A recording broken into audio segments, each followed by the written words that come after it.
அகில இந்திய வானொலியில் கேட்ட அந்த இன்று ஒரு தகவலின் குரல். திபேத் நாட்டில் புத்த மடாலயங்கள் நிறைய உண்டு. அதுக்கு ஒரு தலைமையகமும் உண்டு. அது இந்த திபேத் தலைநகரம் லாசாவில் இருக்குது. ரொம்ப காலத்துக்கு அப்பால் அதை பற்றிலாம் நிறைய விவரங்கள் எழுதி வச்சிருக்கிறாங்க. அது இப்போவும் நமக்கு கிடைக்குது. அதாவது ரொம்ப தூரத்துக்கு அந்தாண்ட மலைகளுக்கு நடுவில் ஒரு கிளை மடாலயம். அந்த மடத்தின் தலைவருக்கு வயசாகிட்டு தான். அதனால் தலைமை பொறுப்பை வேற ஒருத்தர்கிட்ட ஒப்படைக்கலாம் அப்படின்னு முடிவு பண்ணாராம். உடனே ஒரு லாமாவை கூப்பிட்டார். அவர் மூலமாக தலைமை மடாலயத்துக்கு செய்தி அனுப்புனார், பொருத்தமான வாரிசு ஒருத்தரை அனுப்பி வைக்கும்படியாக. அந்த வாலிப லாமா புறப்பட்டார். காடு மேடெல்லாம் நடந்து போகிறார். ரொம்ப நாள் கழித்து தலைமை பீடத்தை அடைஞ்சார். தலைமை குருக்கிட்ட விவரத்தை சொன்னார். தகுதியான ஒருத்தரை அனுப்பி வச்சா அழைச்சிட்டு போகிறேன் அப்படின்னார். சரி, நாளைக்கு காலையில் நீங்கள் அவங்க எல்லாரையும் அழைச்சிட்டு போகலாம்னார் அவர். அவங்க எல்லாரையுமா? அங்கே தேவைப்படுறது ஒருத்தர் தானே அப்படின்னார் இவர். ஆமான்னார்.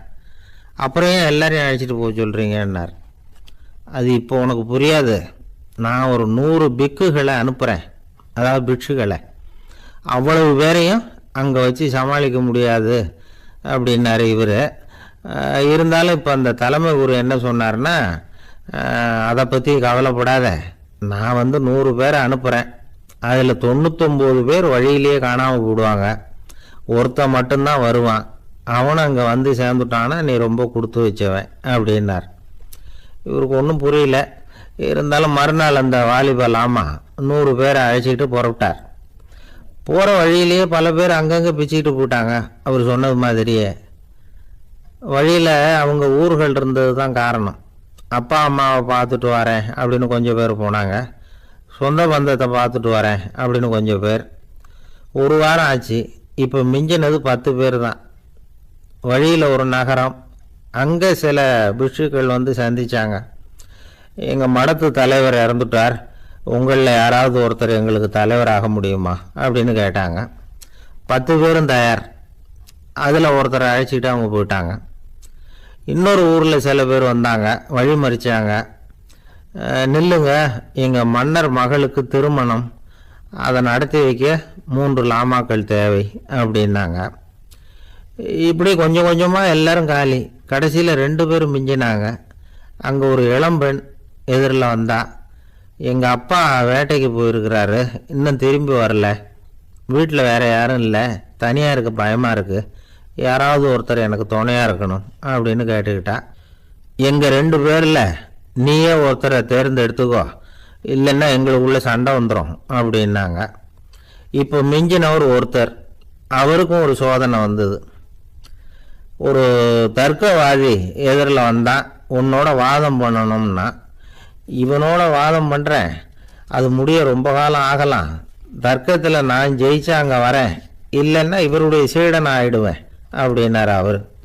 கடைசியாக அழைக்க வந்த வாலிப லாமா மட்டும் வெறும் கையோடு திரும்பி போனார். அங்கே இருந்த வயசான மடாதிபதி கேட்டார், எத்தனை பேர் அங்கேருந்து புறப்பட்டீங்கன்னார். என்னையும் சேர்த்து 101ன்னார் அவர். நல்லது, நீயாவது திரும்பி வந்திய, அதுதான் எனக்கு போதும். ஏன்னா நீ தான் எனக்கு உண்மையான வாரிசு. அந்த 100 பேரில் யாரும் வரமாட்டாங்க அப்படின்னார் அவர். ஏன்னா அவருக்கு தெரியும் இவர் ஒருத்தர் தான் திரும்பி வருவாருங்கிறது. திபேத்தில் ஒரு பழங்கால பழமொழி உண்டாம், 100 பேர் செல்லலாம், எப்பொழுதாவது ஒருவன் அபூர்வமாக அடைய வேண்டிய இடத்தை அடைவான். இதுதான் அந்த பழமொழி. ஒரு உன்னதமான இலக்கை அடையணும்னா அது அவ்வளவு சுலபமான காரியம் இல்லை. இந்த காலத்து மடாலயம் ஒன்று, அதில் ஒரு தலைவர், அவருக்கு வயசாகிட்டது, தனக்கு ஒரு வாரிசை நியமிக்கணும் அப்படின்னு ஆசைப்பட்டார். ரொம்ப கஷ்டப்பட்டு ஒருத்தரை பிடிச்சார். தனக்கு வாரிசாக நியமிச்சுட்டு அவர் சமாதி ஆகிட்டார். புதுசாக பொறுப்பேற்றுக்கிட்டவர் அப்படியே உட்காந்துருந்தார். அவரை தேடிட்டு பத்திரிகை நிருபர்கள்லாம் வந்தாங்க, கேட்டாங்க. அவர் உங்கள் பொறுப்பில் அவர் பெரியவர் விட்டுட்டு போன இது எவ்வளவு சுமாராக தேரும், எவ்வளவு விட்டுட்டு போனார் அப்படின்னு கேட்டிருக்கிறாங்க. அது என்ன ஒரு 50 லட்சம் இருக்கும் அப்படின்னாராம். அவ்வளவும் பணமா அப்படின்னு கேட்டிருக்காங்க. இல்லைங்க, கடன் அப்படின்னாராம் இவர்.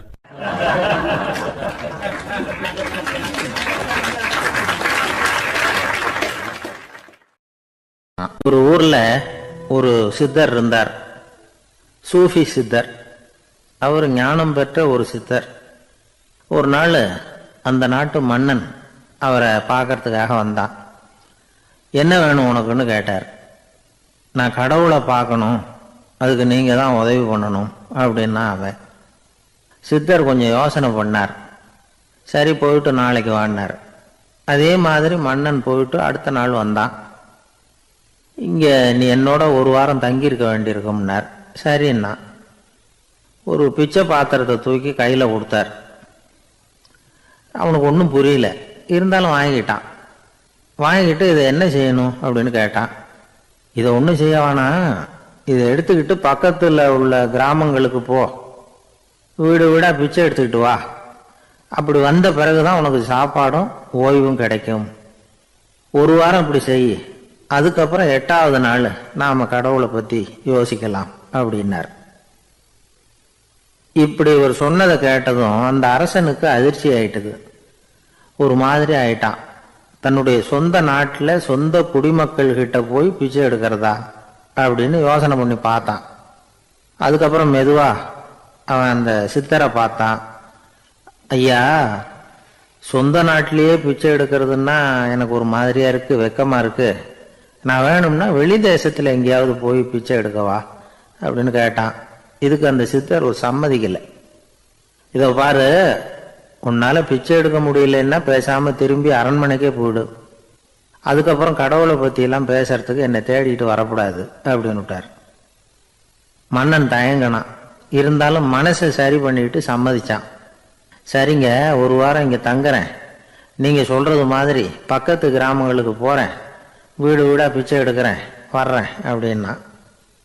ஒரு வாரம் தெரு தெருவா பிச்சை பாத்திரத்தோட அலைஞ்சான். சொந்த ஊர்ல சொந்த குடிமக்கள் கிட்ட பிச்சை எடுத்தான். 7 நாள் முடிஞ்சது. 8வது நாள் அந்த சித்தர் மன்னனை கூப்பிட்டார். இப்படி வாழ்னார். வந்தான். இனிமே நீ கடவுளை பத்தி என்கிட்ட கேட்கலாம்னார். இனிமே கேட்கறதுக்கு ஒண்ணுமே இல்லை சுவாமின்னா இவன். ஒரு வார காலம் பிச்சை எடுத்த பிறகுதான் கடவுளை காண முடியும் அப்படின்னு நான் கனவு கூட காணவில்லைன்னா. அப்படின்னா நீ பிச்சை எடுத்த காலத்துல அப்படி என்னதான் நடந்தது அப்படின்னு கேட்டார் அவரு. சுவாமி, ஒரு வார காலம் பிச்சை எடுத்ததுல என்னுடைய ஆணவம் அழிஞ்சுட்டுது. அது இப்போ இருக்கிற இடமே தெரியல. இப்போ அதை காணவே காணோம். பிச்சைக்காரனா இருந்தப்போ பெற்றதை மன்னனாக இருக்கும்போது பெற முடியாதுங்கிறத புரிஞ்சுக்கிட்டேன் அப்படின்னா மன்னன். அடக்கம் பிறந்தவுடன் தெய்வீக கதவுகள் திறந்து கொள்ளுகின்றன அப்படிங்கிறார் ஓஷோ. நம்மால் ஒருத்தன் ஆணவம் அழியணுங்கிறதுக்காக ஒரு திருவோட்டை எடுத்துக்கிட்டு தெரு தெருவா பிச்சை எடுக்க ஆரம்பிச்சான். என்ன, தெய்வீக கதவுகள் திறந்துதா அப்படின்னு கேட்டார் ஒருத்தர். தெய்வீக கதவு திறக்கிறதுக்கு முன்னாடியே எங்க வீட்டு கதவு சாத்திக்கிட்டுதுன்னா. என்னடா சொல்றேன்னார்.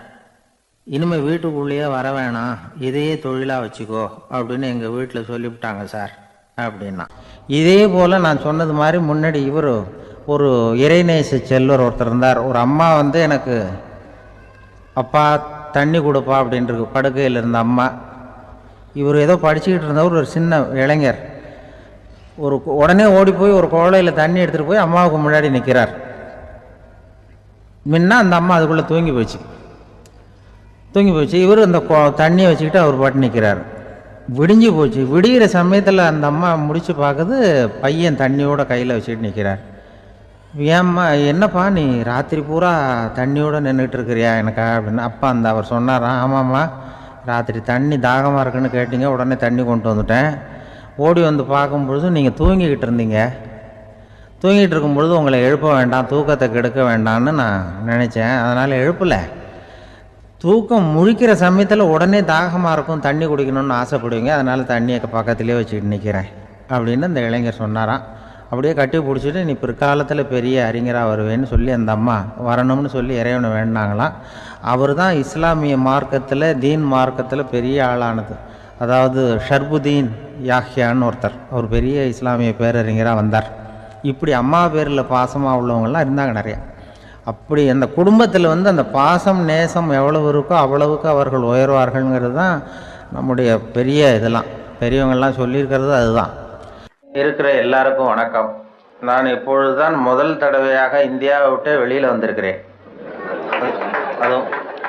அதுவும் உங்கள் ஊருக்கு வந்ததில் ரொம்ப சந்தோஷம், மகிழ்ச்சி.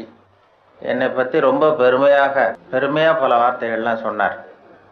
அவர் அவ்வளவு பெருமையாக சொன்னதற்கு காரணம் அவ்வளவு நானே அவருக்கு எழுதி கொடுத்தது.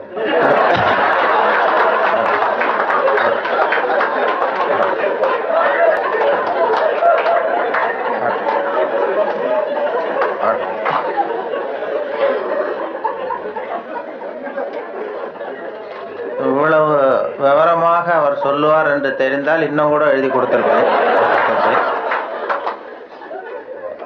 அதனால அவருக்கு முதல்ல நன்றி சொல்ல வேண்டும். எனக்கு யாரும் பொன்னாடையெல்லாம் போத்துகிற பழக்கம் எனக்கு அதிகமாக அனுபவம் இல்லை. யாரும் போத்துறதில்லை. நானாக போய் பேசிட்டு வருவேன். இப்படிப்பட்ட பொன்னாடைகள் இங்கே ரொம்ப அபூர்வமாக போத்துனது, அதுவும் இந்த இடத்துக்கு ரொம்ப அவசியம். அது குளிர் அதிகமாக இருக்கிறது. நான் காசு கொடுத்து பொன்னாடை போத்திக்கிறது உண்டு சில இடங்களில். இதெல்லாம் கௌரவத்துக்காக போற்றப்படுகிற பொன்னாடை. காசு கொடுத்து பொன்னாடை போத்திக்கிறது உண்டு. நாங்கள் இந்தியாவில் மாதம் ஒரு முறை இப்படி போத்திக்குவேன். அது யாருன்னா எனக்கு இந்த முடி வெட்டுகிற நண்பர்கிட்ட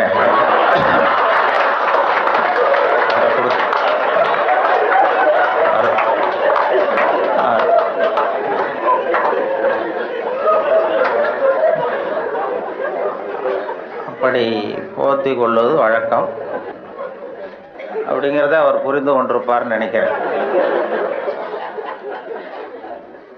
அதுக்கு பிறகு சரி நம்ம இனிமேல் உடம்பு பூரா கடிக்கிறதுக்கு முன்னாடி வந்துடுவோம் இங்கே அப்படின்னு சொல்லி இங்கே வந்துட்டார். இங்கே தான் அவர் கடிபடாமல் இருக்கிறார். அவருடைய சிந்தனை வித்தியாசமாக நான் பார்த்து அவருடைய புஸ்தகத்தை எப்பொழுதுமே இது மாதிரி புத்தகம் வெளியிடுன்னா அவங்க வெளியிடுற புஸ்தகத்தை பரீட்சைக்கு படிக்கிறது மாதிரி படிக்கிறது. அப்போ தான் அதை பற்றி விவரமாக தெரியும்னு சொல்லி படித்து வச்சுக்குவேன்.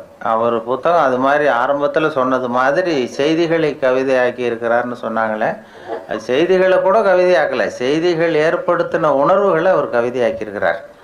செய்தி அப்படியே கவிதையாக்கிப்புள்ள. இப்போ அது மாதிரி இப்போது ஒரு இதில் எங்கேயோ ஒரு இடத்துல பவுன் கிடைக்கிது, பூமியில் காங்கோவிலேயே எங்கேயோ பொண்ணு கிடைக்கிதுன்னு மனிதர்கள் சல்லடை போட்டு அலசுகிறார்கள்னு ஒரு செய்தி. யாரோ மண்ணில் பொண்ணு கிடைக்கிது, தங்கம் இருக்குன்னதும் மனிதர்கள்லாம் போய் கும்பலாக சல்லடை போட்டு சலிச்சுக்கிட்டு இருந்தாங்களாம். இது செய்தி. இதை இவர் பார்க்கும் பொழுது நானும் சலிச்சு பார்க்குறேன், ஒரு மனுஷன் கூட கிடைக்கலையே அப்படிங்கிறார். அது அப்படியே செய்தி ஆக்கலை. இவர் அதை தன்னுடைய உணர்வுகள், அதாவது தமிழில் கவிதை எழுதுறதுக்கு கொடுத்து வைக்கணும் ரொம்ப. என்ன காரணம்னா, மொழியியல் அறிஞர்கள்லாம் என்ன சொல்கிறாங்கன்னா, மொழியெலாம் தெரிஞ்சவங்க, மற்ற மொழிகளில் கவிதை இருக்கிறது, தமிழ் கவிதையாகவே இருக்கிறது அப்படின்னு சொன்னாங்க. அப்படி கவிதையாகவே இருக்கிற ஒரு மொழியில் கவிதை எழுதுறதுக்கு நாமெல்லாம் கொடுத்து வைக்கணும். தமிழர்களாக பிறந்ததுக்கும் கொடுத்து வைக்கணும். ஏன்னா நம்மளை விட மற்றவர்கள் நிறைய தெரிந்து வைத்திருக்கிறார்கள் தமிழை. அந்த வெளிநாடு போனவங்கலாம் சொல்லியிருக்கிறாங்க. அந்த இது நயாகரா போய் அமெரிக்காவில் நயாகரா பார்த்தவங்க போயிட்டு பார்த்துட்டு என்கிட்ட பேசும்போது சொல்லுவாங்க, அங்கே நயாகராவில் நல்வரவுன்னு தமிழ் எழுதி வச்சுருக்கிறாங்களாம்.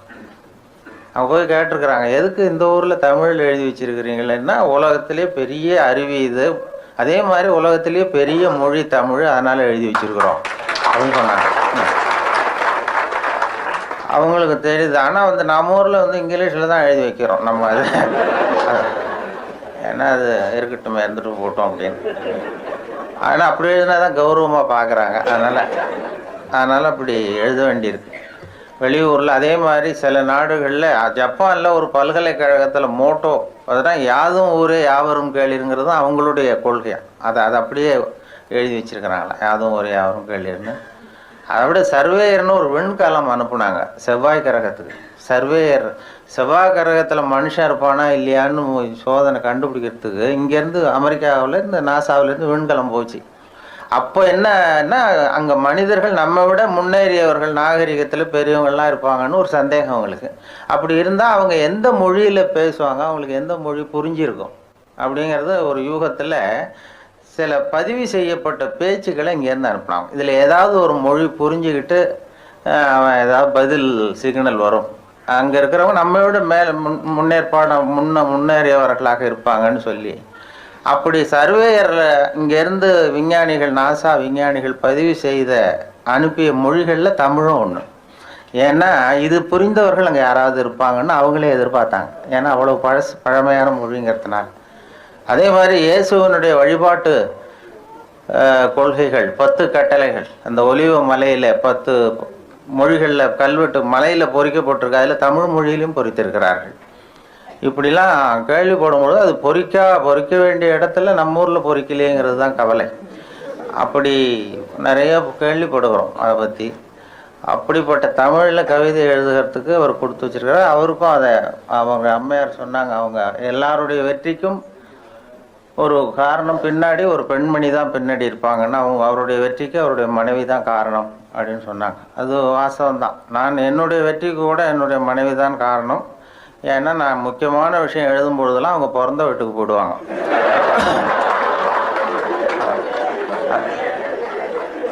ஏதோ ஒரு வகையில் எப்படியோ ஒரு வகையில் உதவி பண்ணுறது தானே, அதுவும் ஒரு உதவி தான்.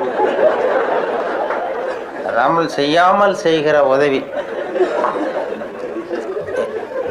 அதனால் அவர்களை இந்த நிலைமையிலும் நான் ரொம்ப நன்றியோடு நினைத்து கொள்ளுகிறேன். இன்றைக்கு முக்கியமான தகவல் நான் தாமதமாக வந்தது தான்.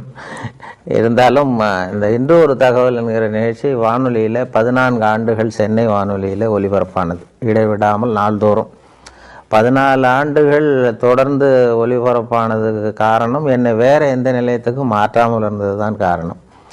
அது தினம் காலையில் ஒரு 5 நிமிஷங்களுக்கு சொன்னோம். அது தொடங்கியதே ஒரு வேடிக்கையான விஷயம். நான் கேன்டீனில் சாப்பிட்டுக்கிட்டு இருக்கும்பொழுது சக ஊழியர்கள்ட்ட பேசிக்கிட்டு இருந்தேன். நீங்கள் இனிமேல் ரேடியோவில் ரொம்ப சிரமப்பட்டு நிகழ்ச்சிகள் தயார் பண்ண வேண்டாம், ஏன்னா தொலைக்காட்சி விட்டது, அதனால் எல்லோரும் அதை தான் பார்க்க போகிறாங்க, நாம் ஒன்றும் அதிகமாக சிரமப்பட வேண்டியதில்லைன்னு சொல்லிகிட்டு இருந்தேன் வேடிக்கையாக. இது எங்களுடைய இயக்குனர் காதுக்கு போயிட்டுது. உடனே அவர் கூப்பிட்டு இது மாதிரி பேசிக்கிட்டு இருந்தியாமேன்னாரு. ஆமாம் சார்ண்ணே, நாளையிலேருந்து உனக்கு 5 நிமிஷம் காலையில் ஒரு நேரத்தை ஒதுக்கி தர்றோம், ஜனங்களுக்கு உபயோகமான விஷயத்தை சொல்லு அப்படின்னு சொல்லி என்கிட்ட ஒதுக்கி கொடுத்தார். இந்த தவளை தன் வாயால் கேடும்னு சொல்கிறாங்கல்ல, அது மாதிரி அந்த கேண்டீனில் பேச போய் அவர் சொன்னேன். அவர் ஆரம்பிக்கும் பொழுதே இன்று ஒரு தகவல்னு ஆரம்பிக்கலாம், தினம் ஒரு 5 நிமிஷம் பேசினார். சார், இது நான் ஏற்கனவே விவசாய ஒலிபரப்பினுடைய பொறுப்பாளராக இருக்கிறேன், விவசாய நிகழ்ச்சிகளுடைய ஒலிபரப்பு பொறுப்பாளர். அதையும் பார்த்துக்கிட்டு இன்று ஒரு தகவலையும் சொல்கிறதுங்கிறது சிரமமாக இருக்கும். அதனால் ஒரு வாரம் ஒரு நேரம்னு வைத்துக்கொள்ளலாம்னு சொன்னேன், வாரத்துக்கு ஒரு நிகழ்ச்சியாக. இல்லை நீயே சொல்ல வேண்டாம், தொடர்ந்து 1 மாதம் சொன்னால் போதும், அடுத்த மாதத்துக்கு வேறொரு பொறுப்பாளரை நியமிச்சுடலாம் அப்படின்னு சொல்லி தான் அவர் என்கிட்ட அந்த பொறுப்பை படித்தார். 1988 ஜூலை 1 இதை தொடங்கணும். ஜூலை 30 இந்த கடைசி நேரத்தில் போய் இயக்குனர்கிட்ட சொன்னேன், என்னுடைய கடமை முடிஞ்சது, வேறு அடுத்த ஒரு ஏற்பாடு பண்ணுங்கன்னு சொல்லி. அப்போ ஐயோ அதை நான் மறந்துட்டேன், திடீர்னு இப்போ இன்றைக்கி நாளைக்கு வேறு ஒருத்தட்ட ஒப்படைச்சோம்னா அவர் சிரமப்படுவார், அதனால் இந்த ஆகஸ்ட் மாதமும் நீயே சொல்லிட்டு வா, செப்டம்பரில் மாற்றிக்கலாம்னு சொல்லி சொன்னார். நான் ஆகஸ்ட் 15 போய் சொல்ல ஆரம்பித்தேன், சார் எங்களுக்கு சுதந்திரம் கொடுங்க, எனக்கு சுதந்திரம் கொடுங்கன்னு. அவர் என்ன பண்ணார், சரி அப்போ அந்த கடைசியில் ஒரு நாள் கூப்பிட்டார், 28 வாக்கில் கூப்பிட்டு டிஃபன்லாம் வாங்கி கொடுத்தார், சிற்றுண்டிலாம் வாங்கி கொடுத்தார். ஒரு இயக்குனர் ஊழியருக்கு வாங்கி கொடுக்கறது ரொம்ப ஆச்சரியம். எதுக்கு இப்படிலாம் வாங்கி கொடுக்குறார் அப்படின்னு சொல்லி நான் யோசிச்சுக்கிட்டு இருந்தேன். இது நான் வெளியில் போகிற இடமெல்லாம் இது நிகழ்ச்சி நல்லா இருக்குன்னு சொல்லிட்டு இருக்கிறாங்க, அதனால் நீயே இதை தொடர்ந்து பண்ணால் நல்லாயிருக்கும் அப்படின்னு சொல்லி அதை தொடர்றதுக்காக அந்த 2 வடை ஒரு டீ வாங்கி கொடுத்தார். அந்த 2 வடைக்கும் டீக்கும் நன்றி உள்ளவனாக இதுவரைக்கும் ஒரு 14 ஆண்டுகள் சொல்லிகிட்டு இருக்கேன். அது வேண்டாம்னு சொல்கிறப்ப நிறுத்திக்கலாம்னு அவர் சொன்னார். தொடர்ந்து சொல்கிறது சிரமமாக இருக்கும்னா, இல்லை நீ எப்போ வேண்டான்னு சொல்கிறே அப்போ நிறுத்திக்குவோம் அப்படின்னார். நான் வேண்டான்னு சொல்கிற கட்டத்துக்கு வரும்போது அவர் டிரான்ஸ்ஃபர் ஆகி போயிட்டார். அதனால் அதையும் சொல்ல முடியல. 14 ஆண்டுகள் இது ஆரம்பத்தில் எனக்கு சுமையாக தெரிஞ்சுது. ஏன்னா ஒரே நிகழ்ச்சியை தினந்தோறும் சொல்ல வேண்டிய கட்டாயம் இருக்கேன்னு. அப்புறம் அது சுகமாக போச்சு, ஏன்னா அது பழக்கப்பட்டு போச்சு. அதுக்கிடையில் இந்த பார்வையற்றவர்கள்லாம் வந்து என்னை தேடி வர ஆரம்பித்தார்கள். பார்வை இல்லாதவர்கள்லாம் வந்து என்னை தேடி வந்து அது யார் இன்று ஒரு தகவல் சொல்கிறவர்னு அப்படி தடவி பார்க்குறது, முகத்தை தடவி பார்க்குறது, அப்படி ஒரு ஆர்வம் அவங்களுக்கு. என்னன்னு கேட்டால், எங்களுக்கு பல புத்தகங்களை படிக்கிறதுக்கு நேரம் இல்லை, நீங்கள் இப்போ எங்களுக்காக பல புத்தகங்களை நீங்களே படிச்சுட்டு எங்களுக்கு சொல்கிறீங்க, அதனால் இதை நிறுத்திடாதீங்க சார், தொடர்ந்து இது நடத்தணும்னு சொல்லி அவர்கள் தான் எனக்கு ஊக்கம் கொடுத்தவர்கள். அதனால் ஒரு ஊக்கமும் வந்துட்டுது, இதை விடக்கூடாதுன்னு சொல்லி தொடர்ந்து அதை உற்சாகத்தோடு செய்ய ஆரம்பிச்சிட்டேன். இப்போ எனக்கு பிடிச்ச தகவல், ஒரு இது மாதிரி ஒரு பேட்டியில் தான் என்னை கேட்டார்கள். ஒரு அங்கே இப்போ சென்னையில் வந்து இந்த இப்போ நையாண்டி தர்பார், அரிகிரி அசம்பிளின்னு இந்த வேடிக்கையான நிகழ்ச்சிகள் இருக்கு இல்லையா, அப்போது அந்த அரிகிரி அசம்பிளி நீங்கள் நேர்கள் பார்ப்பாங்க. இந்த 2 பேர் வந்து நம்மளை எப்படி கிண்டல் பண்ணிக்கிட்டே இருப்பாங்க, ஏதாவது பதில் சொல்லிகிட்டே இருக்கணும். அப்போ அவர்கள் கேட்டாங்க, எங்களுக்காக ஒரு தகவல் சொல்லுங்களேன் அப்படின்னு அந்த 2 பேரும் என்ன கேட்டாங்க. அப்போ சொன்னேன், அந்த தகவல் வேணா இப்போ சொல்கிறேன். அது என்னென்னா, ஒரு ஊரில் திடீர்னு ஒருத்தருக்கு 2 பேருக்கு ஏதோ தலைவலி, அவர் மருத்துவமனைக்கு வந்திருக்கிறாங்க 2 பேரும்.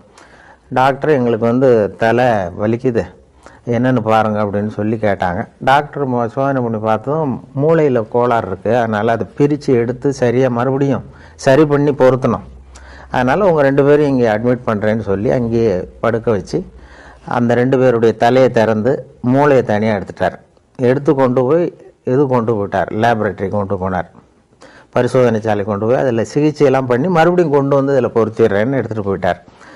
எல்லாம் சரி பண்ணி கொண்டு வந்து பார்த்தா அந்த 2 பேரையுமே காணும். இந்த வெறும் தலையோடு இருந்தாங்கல்ல, எங்கேயும் ஆளே காணும். ஐயோ, அந்த 2 பேரும் என்ன ஆச்சுன்னு சொல்லி அந்த 2 மூளையும் சரி செய்த மூளையை இது ஃப்ரிட்ஜில் வச்சுட்டார், குளிர்சாதன பெட்டியில் வச்சு அவங்க எப்போவாவது கண்டுபிடிச்சி அவங்களுக்கு பொருத்தி விடணும்னு சொல்லி வச்சுட்டார். அவங்கள தேடிக்கிட்டு இருக்கிறார், ஆளை காணுமே, நம்ம ஆஸ்பத்திரி வந்து 2 பேர் இந்த வெறும் தலையோடு ஓட்டானேன்னு சொல்லி. ரொம்ப நாள் கழித்து, ஒரு 6-7 மாதம் கழித்து அவங்கள ஒரு கடத்தரில் 2 பேர் பிடிச்சிட்டார். இவரே டாக்டரே போய் பிடிச்சிட்டார். இங்கே வாங்கப்பா, உங்களை எவ்வளோ நாளாக எங்கே தேடிக்கிட்டு இருக்கிறோம், உங்கள் மூளை 2 அங்கே பத்திரப்படுத்தி வச்சுருக்கிறேன், இந்த 6 மாதமாக என்ன பண்ணிக்கிட்டு இருந்தீங்க அப்படின்னு கேட்டார். அப்போ அவங்க சொன்னாங்க, அரிகிரி அசம்பிளி நடத்திக்கிட்டு இருந்தோம் சார் அப்படின்னு சொன்னாங்கன்னு சொன்னேன். அதோட நிகழ்ச்சியை முடிச்சுக்கிட்டாங்க அவங்க. மறுபடியும் என்ன கேள்வி கேட்கல. இல்லை, அது மனப்பாடம் எனக்கு படிக்கிற காலத்துலேருந்தே சரியாக வராது, அதனால தான் பல முறை ஃபெயிலாக இருக்கிறேன் தேர்வில். இது இப்போ வானொலி சாதனம் எனக்கு ரொம்ப பொருத்தமாக இருந்தது. எழுதி வச்சுக்கிட்டு தான் படிக்கிறது வழக்கம். எழுதுறது அப்படியே படிக்கிறது இல்லை, வரிக்கு வரி, கொஞ்சம் அந்த பேச்சு வழக்குக்கு மாற்றிக்கிறது வழக்கம். அதனால் வானொலி வந்து எனக்கு அதுதான் என்னுடைய பலமாக இருந்தது. ரொம்ப காலம் வரைக்கும், ஒரு 7-8 வருஷம் இன்று ஒரு தகவல் சொல்லுகிற வரைக்கும் என்னுடைய முகம் வெளியில் தெரியாது, இப்போ தெரியாது, யார் சொல்கிறாங்கங்கிறது தெரியாது. அதனால் இப்போ பேருந்துகள்லேயும் யாராவது இதை பற்றி பேசிக்கிட்டு போகிறத நான் காதில் கேட்டிருக்கிறேன். அப்படி அதனால் எனக்கு முகம் தெரியாத வரைக்கும் எனக்கு கொஞ்சம் பலமாக இருந்தது. தினசரி இப்போ எங்கள் வானொலி நிலையத்தில், சென்னை வானொலிக்கு யாராவது ஒரு 10 பேராவது வருவார்கள் தேடி வர்றது. அந்த அங்கே உள்ள இது சுற்றுலா வர்றவங்க வானொலி நிலையத்துக்கும் வருவார்கள். அப்படி வரும்போது இந்த இன்று ஒரு தகவல் சொல்கிறவர் யார், அவர் முகத்தை பார்க்கணும்னு வருவாங்க. அப்படி தினம் 10 பேராவது வந்து முகத்தை பார்க்கணும்னு சொல்லி பார்த்துட்டு போகிறது உண்டு. அதில் என்ன ஒரு அதிசயம்னா, ஒரு தடவை வர்றவங்க அடுத்த தடவை வர்றதில்லை. அதனால் அது ஒரு என்னுடைய யாராவது திரும்பி வருவாங்களான்னு பார்க்கறது உண்டு, வர்றதில்லை. அதனால் நமக்கு முகத்தை காட்டாமல் இருக்கிற வரைக்கும் தான் மரியாதை அப்படிங்கிறது மாதிரி வச்சுருந்தேன். அவசியமாக என்ன ஆயிட்டுன்னா, ஒரு கட்டத்தில் ஒரு கட்டாயமாக சில தொலைக்காட்சிகள் வர வேண்டிய சூழ்நிலை வந்தது. அதுக்கு பிறகு என்னை தேடி வருகிறவர்களுடைய எண்ணிக்கையும் குறைஞ்சிட்டது. அதாவது நானே இளம் வயதில் மயில்வாகனனுடைய ரசிகன். மயில்வாகனம்ங்கிற ஒரு அந்த இலங்கை வானொலி தான் கேட்டுக்கிட்டு இருப்போம், அறிவிப்பாளரை கேட்டுக்கிட்டு இருப்போம். நான் சின்ன பையனாக இருக்கும் பொழுது வானொலியில் தினம் அதை வச்சு, அப்போ பெரிய பெட்டி, இப்படி சின்ன பெட்டிலாம் இருக்காது. எங்கள் வீட்டுக்கு தான், எங்கள் கிராமத்துக்கே முதல் தடவையாக அந்த வானொலி பெட்டி வந்தது. அதை ரொம்ப பத்திரமா ஒரு அறையில் பூட்டி வச்சு, அதுக்கு ஒரு பூட்டு போட்டு தினம் மாலையில் கேட்போம். இலங்கை வானொலி தான் கேட்குறது. அப்போ மயில்வாகனுடைய குரல் எங்களுக்கு இளைஞர்களுக்கு நிறைய பேருக்கு பிடித்தம். நாங்கள் நேயர் விருப்பம்லாம் எழுதி போடுவோம், எங்களுக்கு பிடித்த பாடல்களை ஒளிபரப்புங்கள்னு சொல்லி. அதெல்லாம் எழுதி போட்டிருக்கிறது உண்டு. அவர்கள் சொல்கிறது அதில் அதுதான் இப்போ ஒலிபரப்புக்கு ஒரு ஒலிபரப்பு எப்படி இருக்கணுமோ அப்படி இருந்தது இலங்கை வானொலிங்கிறது தான் உண்மை. இந்திய வானொலியில் கொஞ்சம் அந்த செயற்கைத்தனங்கள் அதிகம் அது இருந்தது. அப்புறம் இப்போ காலப்போக்கில் இப்போ நாங்கள் மாற்றிட்டோம், ரொம்ப இயல்பாக பேசுகிற பழக்கத்துக்கு வந்துட்டோம். அதனால் இலங்கை அறிவிப்பாளர்கள் எனக்கு நேரடி பரிச்சயம் BH அப்துல் ஹமீது என்னை நேரடியாக சந்திக்க வைத்தார்கள் ஒரு தொலைக்காட்சி நிகழ்ச்சிக்கு.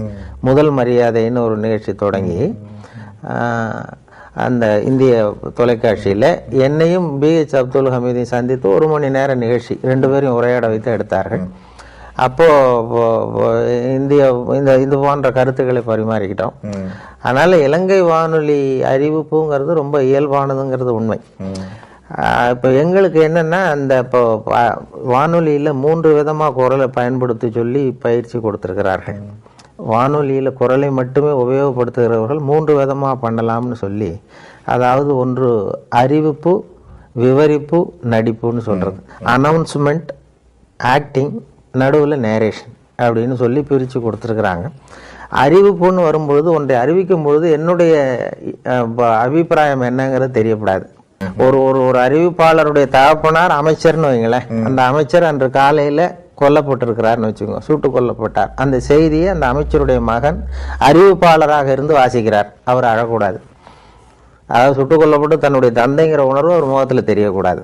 அந்த அறிவிப்பில் தன்னுடைய ஈடுபாடு, தன்னுடைய அபிப்பிராயம், அல்லது 2 நாடுகளுக்கு இடையே போர், அதை பற்றி அறிவிக்கிறோம். நாம் எந்த நாட்டுக்கு சார்போ அல்லது அதுக்கு ஆதரவாளனா இல்லையா அப்படிங்கிறது தெரியக்கூடாது. இப்போ பீகாரில் வெள்ளம்னு படிக்கிறோம், வெள்ளம் வந்துட்டுதுங்கிறது நம்ம அழுதுகிட்டே படிக்கக்கூடாது. விவசாய அறிவிப்பில் ஒரு பூச்சி விழுந்துட்டுது, அந்த பூச்சிக்கு பாதிப்பு அதிகமாக இருக்குங்கிறதுனால நம்ம சோகத்தை காட்டக்கூடாது. இது அறிவிப்பில் உள்ளது. நடிப்பில் நானாக இருக்கிறது இல்லை.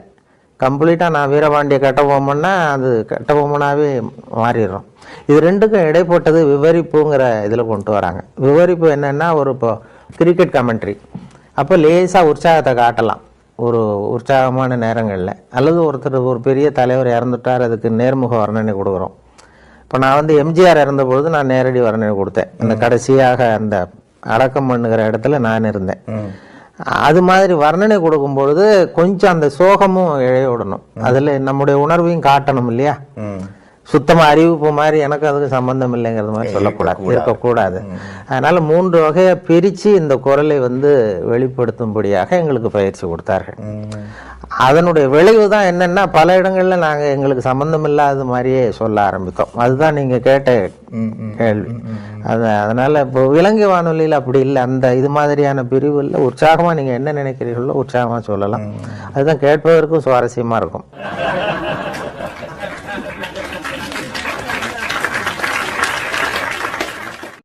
இது இந்த பயம் எங்களுக்கு இருந்தது ஆரம்பத்தில். ஆனால் எங்களுக்கு வருகிற விளம்பர வருவாய் குறையல. அது என்னென்னு காரணம்னு பார்த்தா, ஒரு புள்ளி விவரம் சேகரித்தார்கள் இந்தியாவில். அதாவது ஊடகங்கள் எந்த அளவுக்கு மக்களை சென்று அடைகின்றனன்னு சொல்லி, பத்திரிகை, வானொலி, தொலைக்காட்சி. இதில் ரொம்ப புகழ்பெற்ற மீடியா, பாப்புலர் மீடியாங்கிறது தொலைக்காட்சி. ஆனால் அதிகமாக ரீச் ஆகிறது ரேடியோங்கிறது அந்த முடிவு. பாப்புலாரிட்டிக்கும் அதிகமாக ரீச் ஆகிறதுக்கும் என்ன சம்பந்தம் இல்லாமல் இருக்கேன்னு நீங்கள் யோசிக்கலாம். ஒரு விளம்பரத்தை தொலைக்காட்சியில் கொடுக்கும்பொழுது அந்த தொலைக்காட்சியை பார்க்கிறவர்களுக்கு அது போய் சேர்ந்துருது அந்த விளம்பரம். அதே விளம்பரத்தை ரேடியோவில் கொடுக்கும்பொழுது ரேடியோவை கேட்காதவர்களுக்கும் போய் சேருது. எப்படின்னா, ஒரு தேநீர் கடையில் தேநீர் அருந்துறதுக்காக ஒரு 10 பேர் நின்றுட்டு இருப்பாங்க. அவங்களுடைய நோக்கம் ரேடியோ கேட்கணுங்கிறது இல்லை, டீ சாப்பிடணுங்கிறது தான் நோக்கம். அவங்களை அறியாமலே ஒரு விளம்பரம் 10 பேர் காதில் விழுந்துருது. அல்லது அந்த வழியாக சைக்கிளில் போயிட்டுருக்கிற ஒருத்தர் ஏதோ ஒரு கடையில் பாடுகிற அந்த இதில் இருக்கிற விளம்பரம் போய் சேர்ந்துருது. அதனால் அதிகமாக 87% வானொலி விளம்பரங்கள் சென்று அடைகின்றனங்கிறது ஒரு புள்ளி வரும். அந்த பலத்தில் தான் இப்போ வானொலி போய்கிட்டுருக்கு. நாங்கள் அதனால தான் அந்த வானொலியினுடைய விளம்பரங்கள் வருவாய் குறையாமல் போய்கிட்டு இருக்கோம். அது முதல்ல நான் விவசாய ஒலிபரப்பு பிரிவில் திருநெல்வேலி வானொலி நிலையத்தில் சேர்ந்தேன். அப்போ சேர்ந்த புதுசில் ஒரு அறிவிப்பை கொடுத்து விவசாயிகளுக்கு, உழவர்களுக்கு இந்த அறிவிப்பை சொல்லுங்கள்னு எனக்கு பொறுப்பு ஒப்படைச்சாங்க. படிச்சுட்டு நான் இப்போ என்ன பண்ணேன், அதில் என்ன எழுதியிருந்ததுன்னா அதை அப்படியே படிக்க சொல்லி கொடுத்தாரு. அதில் என்ன எழுதியிருந்ததுன்னா, இப்போது திருநெல்வேலி மாவட்டம் புளியங்குடி வட்டார விவசாயிகள் கவனத்திற்கு ஒரு செய்தி. அந்த வட்டாரத்திலே நெல் பயிரில் குருத்து பூச்சி விழுந்திருக்கிறது. அந்த குருத்து பூச்சிக்கு என்ட்ரின் மருந்து அடிக்க வேண்டும். 1 மில்லி மருந்துக்கு 2 லிட்டர் தண்ணீர் வீதம். 100 மில்லி மருந்தை 200 லிட்டர் தண்ணீரில் சேர்த்து விசை தெளிப்பான் என்றால் 60 லிட்டர் தண்ணீரிலும், கை தெளிப்பான் என்றால் 200 லிட்டர் கரைசலும் தெளிக்க வேண்டும் அப்படிங்கிறது அறிவிப்பு. இதை வானொலிகள் அறிவிக்கணும். அப்படியே படிக்க சொல்லி கொடுத்தார்கள். நான் என்ன சொன்னேன், அதை படிக்கும் பொழுது எனக்கு புரியறது மாதிரி பண்ணிட்டேன். புளியங்குடி வட்டார விவசாயிகளே, உங்கள் வயலில் பூச்சி விழுந்திருக்கிறதாக சொல்கிறாங்க. பூச்சிக்கு மருந்து அடிக்கணும், அது ரொம்ப அவசியம். அது எப்படி மருந்து அடிக்கணும்னா என்ட்ரின் மருந்து அடிக்கணும். 1 வாளி தண்ணி எடுத்து வச்சுங்க. அந்த என்ட்ரின் மருந்து பாட்டில் மூடி இருக்க, அந்த மூடியால் 2 மூடி மருந்தை அந்த வாளியில் ஊற்றுங்க. ஒரு குச்சியால் கலக்கி வயலில் அடிங்க, சரியாக போடும் அப்படின்னு சொன்னேன். அதாவது மில்லி கணக்கை விட்டுட்டு 1 வாளிங்கிறது 18 லிட்டர் 20 லிட்டர் தண்ணீர், 1 மூடிங்கிறது 4 மில்லி மருந்து. அதனால 1 வாளி தண்ணிக்கு 4 மூடி மருந்து அல்லது 2 மூடி மருந்துன்னு நான் கணக்கு சொல்லி போட்டேன். அப்போ அங்கே இயக்குநர்களாக இருந்தவங்க, என்னுடைய அதிகாரிகள், இது இப்படிலாம் வானொலியில் பேசுவது தவற, இப்படி மொழியை கொச்சைப்படுத்தக்கூடாது, ரொம்ப அது துல்லியமாக சொல்லணும், சயின்டிஃபிக்காக சொல்லணும் அப்படிங்கிறது மாதிரி அவர்கள் என்ன கொஞ்சம் இது பண்ணாங்க. சரி சார், நான் திருத்தி கொள்றேன்னு சொல்லியிருந்தேன். அதுக்கு பிறகு அந்த புளியங்குடி வட்டாரத்திலிருந்து விவசாயிகள்லாம் வந்தாங்க வானொலி நிலையத்துக்கு. வந்து அவங்க அதிகாரிகள்கிட்ட பேசும்பொழுது, சார் ரொம்ப காலமாக இந்த விவசாய அறிவிப்புலாம் கேட்டுக்கிட்டு இருக்கிறோம், ஆனால் இப்போ தான் நீங்கள் என்ன சொல்கிறீங்கன்னு எங்களுக்கு புரியுது. அப்போ அவங்களே அதிகாரிகளே பார்த்து என்கிட்ட, நீ இனிமேல் இந்த விவசாய நிகழ்ச்சியில் மட்டும் வேணா அப்படி பேசு, மற்ற இதில் வேண்டாம் அப்படின்னு சொல்லியிருந்தான். அதுக்கு மட்டும் அனுமதி கொடுத்தார்கள். அப்படி ஆரம்பிச்சது தான் அது. அப்புறம் அந்த பேச்சு வழக்குங்கிறதுக்கு ஒரு அங்கீகாரம் கிடைச்சிட்டது. அதாவது பாரதியாரே பேசுவது போலவே எழுதுவது சிறப்புன்னு சொல்லி ஒரு இடத்துல சொல்லியிருக்கிறார். ரேடியோ லாங்குவேஜ், வானொலி மொழிக்கே ஒரு இலக்கணம் உண்டுன்னு சொல்வார்கள். ஒரே வரி இலக்கணம். என்னன்னா, நாம சொல்றது கேட்கறவங்களுக்கு புரியணும், அதுதான் அதனுடைய இலக்கணமே. அவர்கள் பாஷையில அவர்களுக்கு புரிகிற மாதிரி பேசுறது தான் வழக்கம். அதுல அதுதான் வானொலிக்கு அவசியம். வானொலிக்கு நான் எழுத்தாளராக போனேன். விவசாய ஒலிபரப்பு பிரிவுக்கு ஸ்கிரிப்ட் எழுதி கொடுக்கறது, படிகள் எழுதி கொடுக்குற வேலைகள், அதாவது நிகழ்ச்சி அமைப்புகள். ஆனால் அங்கே எனக்கு ஒப்படைக்கப்பட்ட வேலை நிகழ்ச்சி தயாரிப்பு வேலைகளையும் கொடுத்தாங்க. அதுக்கு பிறகு எடிட்டர் அப்படின்னு சொல்லி ஆசிரியருங்கிற பொறுப்பில் சென்னை வானொலிக்கு மாற்றலாகி வந்தேன். அங்கே நாடக தயாரிப்பு பிரிவு, தமிழ் இலக்கிய பிரிவு, அப்புறம் விவசாய பிரிவு, அறிவியல் பிரிவு, இப்படி பல்வேறு பிரிவுகளில் வேலை பார்த்துக்கிட்டு இருந்தேன். அதுக்கு பிறகு ஒரு பதவி உயர்வு, நான் உதவி இயக்குனராக போய் உதவி இயக்குனராக ஒரு சில ஆண்டுகள் இருந்துட்டு அதுக்கு பிறகு ஓய்வு பெற்றேன். வேலையை பொறுத்த வரைக்கும் சென்னையில் திருப்தி, வாழறதை பொறுத்த வரைக்கும் திருநெல்வேலி திருப்தி. ஏன்னா அங்க ஜன நெருக்கடி இல்லாத இடம், அதனால ஆபீஸை விட்டு வெளியில வந்துட்டா திருப்தியா இருக்கும். அங்க இங்க ஆபீஸுக்கு உள்ள போயிட்டா திருப்தியா இருக்கும், வெளியில வந்தா கஷ்டமா இருக்கும், பஸ் பிடிக்கணும் அப்படிங்கிற கஷ்டம். அது அந்த நிலையங்கள்ல அது இப்ப நிகழ்ச்சி பொறுப்பாளர்கள் எந்த வேலையும் யாரிடமும் ஒப்படைக்கலாம். அது இப்போ அது இருக்கும். அடுத்த ஒரு பிரிவுல ஆள் இல்லை, அன்றைக்கு அவர் வரலைன்னா அந்த பொறுப்பை நாம் ஏற்றுக்கொள்ள வேண்டிய கடமை இருக்கும். அதுபோல் எனக்கு எல்லா துறைகள்லேயும் ஒரு வேலைகள் பொறுப்புகள் கொடுத்தாங்க. வெளியில் போய் பதிவு பண்ணுறது, பேட்டி எடுக்கிறது, நேர்காணல் பண்ணுறது. முதல் நேர்காணலே நான் விவசாய பிரிவில் இருந்தாலும் என்னை நேர்காணல் பண்ண சொன்னது இந்த நடிகர் தங்கவேலு, K.A. தங்கவேலு, நகைச்சுவை நடிகர், திருநெல்வேலிக்கு வந்திருந்தார் ஒரு நாடகம் நடத்துவதற்காக. அப்போ அவரை பேட்டி காண்றதுக்கு அந்த அந்த அந்த பிரிவில் இருக்கிற நண்பர் வரல. அதனால நான் விவசாய பிரிவில் இருந்தேன். என்கிட்ட ஒரு மைக்கு, அந்த ஒலிப்பதிவு கருவி கொடுத்து, நீ போய் அவரை பேட்டி எடுத்துட்டு வான்னு சொல்லி கொடுத்தாங்க. அதுதான் முதல் தடவை நான் அவர்கிட்ட போகிறேன். எனக்கு இப்போ முன் அனுபவம் கிடையாது, என்ன கேட்குறதுன்னு தெரியல. அதனால் போய் பேசிக்கிட்டு, இப்போ என்ன சார் நீங்கள் முதல்ல எங்கே எப்படி நடிச்சிங்க, என்ன வேஷம் போட்டீங்க அப்படின்னு கேட்டேன். நான் அதை ஏன் கேட்குற தம்பி, எனக்கு அனுமார் வேஷம் போட்டு விட்டாங்க. ஒரு நாடகத்தில் அனுமார் வேஷம் போட்டு ஒரு ஸ்டூலை போட்டு ஒரு மூலையில் உட்கார வச்சுட்டாங்க. மற்றவங்கெல்லாம் வசனம் பேசிகிட்டு இருக்கிறான், எனக்கு வசனமே கொடுக்கல. நான் மட்டும் அனுமார் வேஷம் போட்டு மூலையில் உட்காந்துருக்கேன் ஸ்டூலில். இதுதான் எனக்கு கொடுத்த முதல் வேஷம்னார். நான் சொன்னேன், அப்படின்னா ரொம்ப கஷ்டப்பட்டு நடிச்சிருப்பீங்க போல் இருக்கே சார், சிரமப்பட்டுன்னு. அதில் என்ன சிரமம் தம்பி, அதான் வசனம் கிடையாது, அனுமார் வேஷம் சும்மா உட்காந்துருக்கிறது தானேன்னார். இல்லைங்க, அனுமார் வேஷம் போட்டுக்கிட்டு சும்மா உட்காந்துருக்கிறது கஷ்டம் இல்லையாங்க. அப்போ சிரிச்சார். ஓ, நான் என்ன மாதிரியே பேசுறேன் நீ அப்படின்னார். அப்போ எனக்கு உற்சாகமா இருந்தது அந்த முதல் நேர்காணல். என்ன மாதிரியே பேசுறேன்னார். அதனுடைய விளைவு என்னன்னா, அவருடைய கடைசி படத்துக்கு நான் தான் குரல் கொடுக்க வேண்டிய கட்டாயம், அவர் மாதிரியே பேச வேண்டிய ஒரு நிலைமை. பெரிய மருதுன்னு ஒரு சினிமா படத்துல அவர் நடிச்சுட்டு இறந்துட்டார். அப்ப அவருடைய குரலுக்கு கொடுக்கணும்னு சொல்லி என்னதான் அழைச்சிட்டு போய் அவருக்கு குரல் கொடுத்தேன். அவர் ஆரம்பத்துல என்னை மாதிரியே பேசுறேன்னு சொன்னதும், அவரே மாதிரியே பேச வேண்டிய ஒரு சந்தர்ப்பம் கடைசியில கிடைச்சதும் ஒரு பெரிய எதிர்பாராத ஒரு ஒற்றுமை. அவர் கலந்து கொண்ட கடைசி நிகழ்ச்சி கூட என்னுடைய மகளுடைய திருமணம் தான். மேடை பேச்சு ரொம்ப ஒரு அசௌகரியமான நிலை தான். இப்போ எனக்கு நான் ரேடியோவில் தான் பேசி பழக்கமே தவிர மேடையில் அனுபவம் இல்லை. ஆனால் ரேடியோவில் பேசுறதுனால இவர் மேடையிலையும் பேசுவார் போல் இருக்குன்னு சொல்லி கட்டாயப்படுத்தி கொண்டு போய் மேடையை ஏற்றி விட்டாங்க. அதனுடைய விளைவு தான் அப்படி பேசிட்டு இருக்கிறது. மேடையில் இப்போ ரொம்ப நேரம் பேசுகிறவர்கள்லாம் குறைச்சல். முன்னாடிலாம் மணிக்கணக்கில் பேசிக்கிட்டு இருந்தால் பொறுமையாக கேட்பாங்க. இப்போ இப்போ எல்லாமே சுருக்கமாக முடியணுங்கிறது மாதிரி. இந்த ஒரு தகவலே கொஞ்சம் புகழ்பெற்றது காரணம் சுருக்கமாக முடிகிறதும் ஒரு காரணம். 5 நிமிஷங்களில் முடிச்சுக்கிறோம். அதே தினம் 1 மணி நேரம் இந்த ஒரு தகவல் சொல்கிறேன் அப்படின்னு ஆரம்பிக்கிறதா வச்சுக்குவோம், பொறுமையாக கேட்க மாட்டாங்க.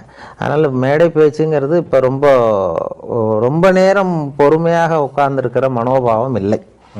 அதனால தான் வேடிக்கையாக கூட சொல்லுவாங்க, ஒரு மேடை பேச்சாளர் ரொம்ப நேரம் பேசிகிட்டு இருந்துட்டாராம். பேசிகிட்டு இருந்துட்டு ரொம்ப, சார் மன்னிச்சிங்க சார், நான் கடிகாரத்தை கூட பார்க்க மறந்துட்டேன் இருக்கார்.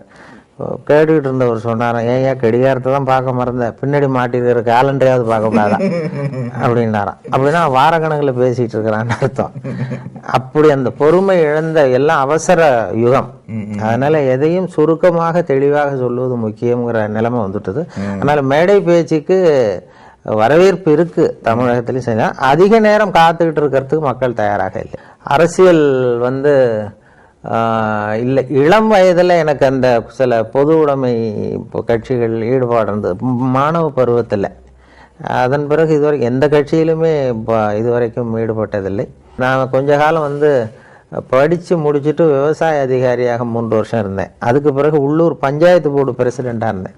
ஊராட்சி மன்ற தலைவராக 7 வருஷம் இருந்தேன். 1970 77 வரைக்கும். அப்போ எலெக்ஷனில் நின்றேன் உள்ளூரில், கட்சி சார்பு இல்லாமல் நின்று உள்ளாட்சி மன்ற தலைவராக இருந்தேன். அப்போ சில அரசியல் கட்சிகள்லாம் வாங்க அப்படின்னு சொல்லி, இப்போ இந்த எம்ஜிஆர் அப்போ தான் புதுசாக கட்சி தொடங்கியிருந்தார், அதிமுகன்னு சொல்லி. அந்த கட்சி அமைப்பாளர்கள் கிராம பகுதியில் உள்ள படித்த இளைஞர்களை எல்லாம் கட்சியில் சேர்க்கணும்னு முயற்சி பண்ணாங்க. அப்போ என்னையும் சேர சொல்லி கேட்டாங்க. அது அப்போ எனக்கு அரசியல் ஈடுபாடு இல்லை. விவசாயத்தில் தீவிரமான சொந்த விவசாயம் பண்ணிட்டு இருக்கேன் ஊரில். எங்கள் தகப்பனாருக்கும் அதில் விருப்பம் இல்லை அரசியல் ஈடுபடுறதுக்கு. அதனால நான் அப்போ நான் சேரலை.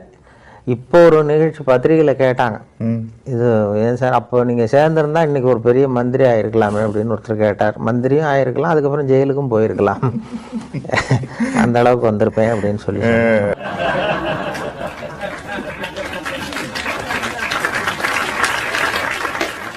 தகவல் எப்படின்னா, நாங்கள் எந்த செய்தியை சொன்னாலும் அதில் ஒரு கதையாக சொல்லிடுறது. தகவலுடைய வடிவமே அப்படித்தான். என்கிட்ட ஒரு செய்தியை கொடுத்துருவாங்க, அதனுடைய வடிவம் அதை ஒரு கதை மாதிரி வடிவத்தை உண்டு பண்ணிடுறோம்.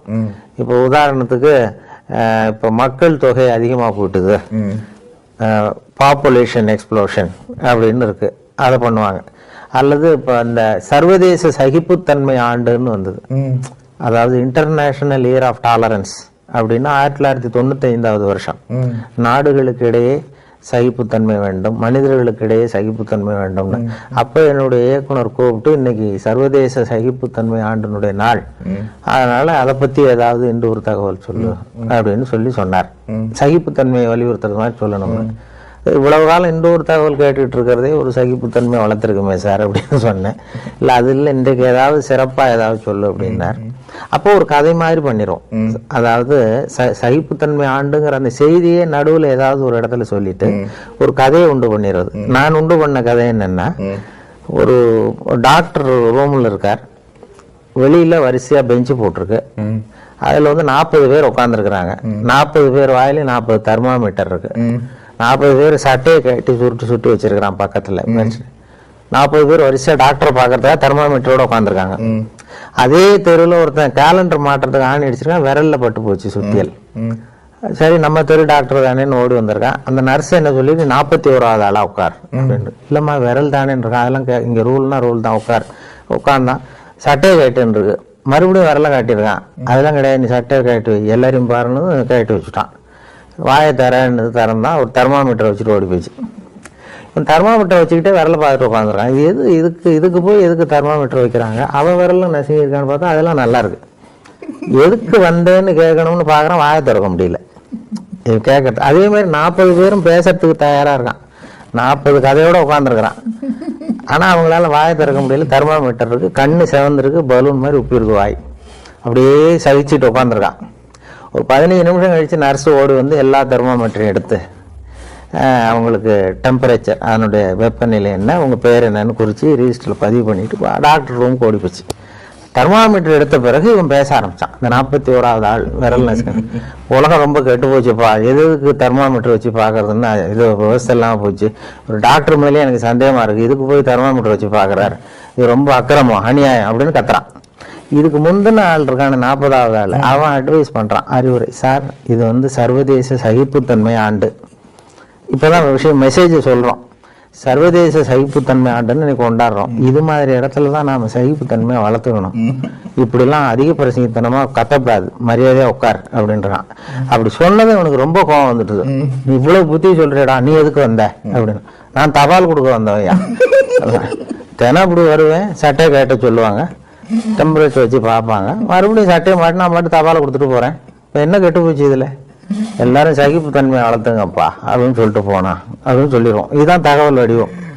சகிப்புத்தன்மைங்கிறத பத்தி நடுவில் ஒருத்தர் சொல்லுவது மாதிரி அந்த மெசேஜையும் சொல்லிட்டு செய்தியை ஒரு கதையை உண்டு பண்ணிடுறேன். அதாவது ஐயா, இப்ப நேற்று கூட இங்க வந்திருந்தேன் இந்த முத்துமாரியம்மன் கோயில் முத்தமிழ் விழாவுக்கு. இப்போ என்னை வரவேற்று பேசும்போது சொன்னார்கள், நல்ல தமிழை கேட்பதற்காகத்தான் தமிழ்நாட்டிலேருந்து ஒருத்தர் இங்கே கூப்பிட்டுருக்கோம் அப்படின்னு சொல்லி என்னை வரவேற்று பேசும்போது சொன்னார்கள். நான் சொன்னேன், தமிழை கேட்கறதுக்காக தான் நானே இங்கே வந்திருக்கிறேன், ஏன்னா அங்கே யாரும் தமிழ் பேசுறதில்ல சரியா அப்படின்னு சொன்னேன். அது ஒரு தமிழ் வந்து பேசாததுக்கு காரணம் வேற ஆங்கிலத்தின் மீது உள்ள காதலால் அல்ல. அங்கே இருக்கிற அது சின்ன வயசுலேருந்தே தமிழ் வழி கல்விங்கிறது இப்போதான் அந்த உணர்வை கொண்டு வந்திருக்கிறாங்க. ஆங்கில வழியிலேயே படித்ததும் பிள்ளைகள்லாம் அதுக்கு முக்கியத்துவம் கொடுத்து ஆங்கிலத்திலே படிக்கிறதுனால ஆங்கிலத்துக்கு ஒரு முக்கியத்துவம் வந்துட்டுது. முன்னாடி இப்போ இவர்களுடைய பிரிட்டிஷ் ஆட்சியிலிருந்து விடுபட்டு வந்த பிறகு அந்த ஆங்கில மோகம் கொஞ்ச காலத்துக்கு அப்படியே நீடிச்சுக்கிட்டு வந்தது. இப்போ தமிழ் உணர்வு இப்போதான் மெல்ல மெல்ல திரும்பிக்கிட்டு இருக்குது. இப்போ வந்து தமிழ்ல வந்து பெயர் பலகை வைக்கணுங்கிறதுக்கே போராட்டம் நடத்த வேண்டிய அவசியம் வந்ததுங்க. தமிழ்ல பெயர் பலகை வையுங்கள், தமிழ்ல பெயர், நல்ல தமிழ் பெயரை பிள்ளைக்கு சூட்டுங்கள், நான் ஒரு தமிழன் என்று அடையாளம் காட்டுங்கள். ஒரு உலகம் பூரா சுத்தினவர் வந்து சென்னையில வந்து சொன்ன கமெண்ட், ஒரு விளக்கம் என்னன்னா, நான் ஐரோப்பா ஜெர்மனியில் இருக்கும்போது ஜெர்மனியில் இருக்கிற உணர்வு வந்தது, ரஷ்யாவில் இருக்கும்போது ரஷ்யாவில் இருக்கிற உணர்வு வருது, அமெரிக்காவில் இருக்கும்போது அமெரிக்காவில் இருக்கிற உணர்வு வருது, ஆனால் சென்னையில் இருக்கும்போது இங்கிலாந்தில் இருக்கிற உணர்வு வருதுன்னார். ஏன்னா இங்கே எங்கே பார்த்தாலும் ஆங்கில எழுத்துக்கள், பேசுகிறதெல்லாம் ஆங்கில கலப்பு அப்படின்னு சொல்லி அந்த உணர்வு அந்த கவலை எங்களுக்கும் உண்டு. இப்போ இந்த அடுத்த தலைமுறை நாங்கள் அப்படித்தான் வந்திருக்கோம். இப்போ என்னுடைய மகளுக்கு செந்தமிழ் செல்வின்னு பெயர் வச்சேன். அப்படி ஒரு உணர்வு ஒரு கட்டத்தில் வந்து இப்போதான் எல்லாம் தமிழ் பெயர் சூட்டுவது, தமிழில் படிக்கும், தமிழ் வழி கல்விக்கே போராட்டம் நடத்தி கொண்டிருக்கிறார்கள். தமிழ் வழி குழந்தைகளுக்கு தாய்மொழியில் கல்வி வேணுங்கிறது தமிழ்நாட்டில் போராட்டம். அப்படி ஒரு அந்த உணர்வு இப்போ மறுபடியும் ஒரு விழிப்புணர்வு வந்திருக்குது. அதனால மெல்ல தமிழினி சாகுங்கிறதெல்லாம் போய் மெல்ல தமிழினி வாழும் அப்படிங்கிறது தான் அந்த நல்ல நிலைமைக்கு வருங்கிற ஒரு நம்பிக்கை இருக்குது. இப்போ இதுலேயே இப்போ நயாகராவிலேயே சொன்னார்களாம். நயாகரா இவர் சொன்னார், நம்ம வலம்புரி ஜான் ஒரு அங்கே போகும்போது நயாகரா நீர்வீழ்ச்சியில் நல்வரவுன்னு தமிழ் எழுதியிருக்கிறார் முகவரியில். இவர் அதை சுற்றி காட்டும்போது 2 பேர் பிற நாட்டுக்காரங்க பேசிகிட்டு இருந்தாங்களாம். அது என்ன தமிழ்னா தமிழில் இருக்குது. ஏன் எழுதியிருக்காங்கன்னா, தமிழ் ஒரு மூத்த மொழி, இது ஒரு பெரிய உலகத்திலே பெரிய நீர்வீழ்ச்சி, அதனால் அதுக்கு மரியாதை கொடுத்துருக்கிறார்கள்னு. தமிழ்னு ஒரு மொழி இருக்கா, அது எங்கே பேசுகிறார்கள் அப்படின்னு கேட்டாராம். அவங்க 2 பேரும் பேசிக்கிறாங்க ஒரு காதுபட. இப்போ பக்கத்தில் இருந்தவர் போனா, தமிழ்ங்கிற ஒரு மொழி இருக்கா, தமிழர்கள் இருக்காங்களா, எங்கே இருக்காங்க, எங்கே பேசுகிறாங்க அப்படின்னு கேட்கும்போது அவர் சொன்னாராம், ஈழத்தில் இருக்கிறாங்க அப்படின்னாராம். இவருக்கு கொஞ்சம் வெக்கமாக போச்சான். தமிழர்கள் தமிழ்நாட்டில் இல்லை ஈழத்தில் இருக்கிறார்கள்னு சொன்னது ஒரு வகையில் எனக்கு பெருமையாகவும் இருந்தது, வெக்கமாகவும் இருந்ததுன்னு சொன்னார் அவர். ஆனால் அந்த உணர்வு வந்து இப்போ தமிழகத்தில் இந்த மெல்ல வந்துகிட்டு இருக்குது. அதனால அடுத்த தலைமுறையில் இன்னும் இதை விட மேம்பட்ட நிலைக்கு வரலாம். அது வந்து எப்போதுமே தொகையில் அதிகமாக இருக்கிற இடத்துல அந்த அலட்சியம் வந்துடும். மக்கள் தொகை குறைவா, இப்போ தமிழர்கள் குறைவாக இருக்கிற இடத்துல ஒற்றுமையாகவும் இருப்பாங்க, அந்த தமிழ் உணர்வும் அதிகமாக இருக்கும். அதிகமா இருக்கிற பறந்து கிடக்கிற இடம் இருக்கு பாருங்க, அப்ப இந்த அளவுக்கு ஒரு ஒற்றுமையும் நேசமும் இருக்காது. நான் பல சமீப காலத்துல சில வெளிநாடுகளுக்கும் வெளி மாநிலங்களுக்கும் கூட போறது உண்டு. இந்தியாவிலேயே வந்து கேரளாவிலையும் ஆந்திராவில அல்லது கர்நாடகாவில் இருக்கிற தமிழர் சங்கங்கள், தமிழர் அமைப்புகள் இருக்கு பாருங்க, அவங்க தமிழ் தான் பேசணும், தமிழை பேசணுங்கிறது மாதிரி ரொம்ப ஆர்வமா இருந்துட்டு இருக்கிறாங்க. இது பறந்து கிடக்கிற இடத்துல அந்த ஒரு ஒரு அலட்சியம் வந்து, நாம வந்து குழந்தை பிறக்கிறோம் பாருங்க, பிறந்து ஆறு வாரத்துல தான் சிரிக்க ஆரம்பிக்கிறோம். ஒரு குழந்தை வந்து ஒரு நாளைக்கு 200 தடவை சிரிக்கிறதாக புள்ளி விவரம் குழந்தை நிபுணர்கள். நாமெல்லாம் வயசானது இப்போல்லாம் 15 தடவை சிரிக்கிறோமா ஒரு நாளைக்கு. சராசரியாக நாம சிரிக்கிறது 15 தடவை. குழந்தை 200 தடவை சிரிக்குதான். குழந்தைகள்ட்ட இருந்து நாம கற்றுக்கொள்ள வேண்டியது அது.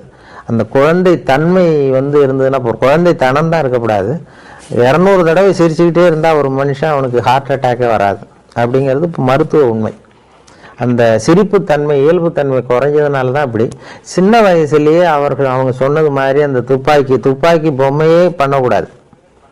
குழந்தைகளுக்கு வந்து துப்பாக்கின்னு ஒரு பொம்மையை, அதை வந்து சின்ன வயசுல அந்த துப்பாக்கியை கொடுத்து அதை சுட சொல்லி நம்ம வேடிக்கை பார்க்குறோம். சுட்டா ஆசையாக இருக்கு. அவனே கொஞ்சம் வளர்ந்த பிறகு நிஜம் துப்பாக்கி எடுக்கும்போது கஷ்டமாக இருக்கு. அதனால அந்த சின்ன குழந்தைகளை வளர்க்குறதுல தான் ரொம்ப முக்கியம். அந்த குழந்தை தன்மை மாறாமல் வளர்க்கணுங்கிறது தான் முக்கியம்.